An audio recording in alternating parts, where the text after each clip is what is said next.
trigger warning. The thug life chose me. Hi, Ben. So unconscious bias is a concept well documented in psychological studies, which is basically that people associate negative things with people of color and positive things with whites. So if that is true, given that that is true, how does white privilege not exist? Okay, so you're asking about unconscious bias. I apologize because it's kind of echoey, but the question was, if there is unconscious bias, just to repeat it so I'm making sure I get it right, if there is unconscious bias, how does white privilege not exist? The question is, given that there is unconscious bias, how does white privilege not exist? So number one, so when I speak about white privilege, yes, so when I speak about white privilege, I'm speaking specifically about behavior.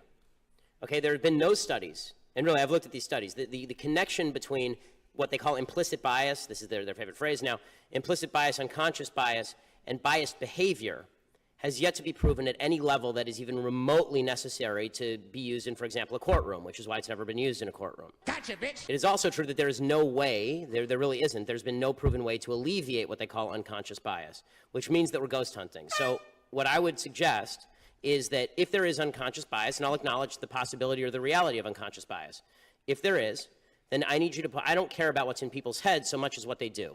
So if you point me to a racist behavior, don't worry, I'll let you respond. If you point me to a racist behavior, I'm happy to stand alongside you and protest it. What I can't do is protest about things in people's head that I don't know about because I'm not a mind reader. Okay, so that's a really interesting response, and to that I have two questions. Firstly, what I've heard you say that this is something that, the way people think doesn't affect their behavior. So that's the first thing you've said. So I'm really curious if you can kind of give me another example of a thought that somebody has which doesn't affect their behavior. Like, do people who, support Trump not vote for him? Like, I'm very curious about that. Yes. And secondly, so the second thing that I want to ask is that if it's something it's hard to fix, does it mean we shouldn't do anything about it? Because you said, I don't know if we can change how people think. Does that mean we shouldn't try?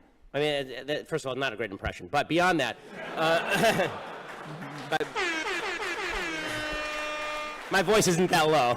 But beyond that, as far as the first question, which is, do people have thoughts that don't manifest in behavior? Yes, all the time. For instance? For instance, every thought that you have about walking up here and strangling me right now. Gotcha, bitch. I assume like we have thoughts all the time that don't manifest in behavior, and this is true every single day. We consider thoughts that cross our minds. And the problem with unconscious bias is the idea is you don't even know that you're having the thought, right? So how can you stop it if you don't even know that you're having it? But then we should be able to gauge the unconscious bias and its impact on behavior. That's why it's unconscious bias as opposed to conscious bias. The idea behind unconscious bias is that it's not even a ghost, it's a ghost of a ghost, because you don't even know you're having the thought. So people, the whole idea behind diversity training is the idea that you can retrain people to stop their chain of thoughts in order so that it doesn't manifest in behavior. I don't think that every thought manifests in behavior. If it did, then every time a man saw a good-looking woman walk down the street, a straight man saw a good-looking woman down the street, we'd have a real mess on our hands.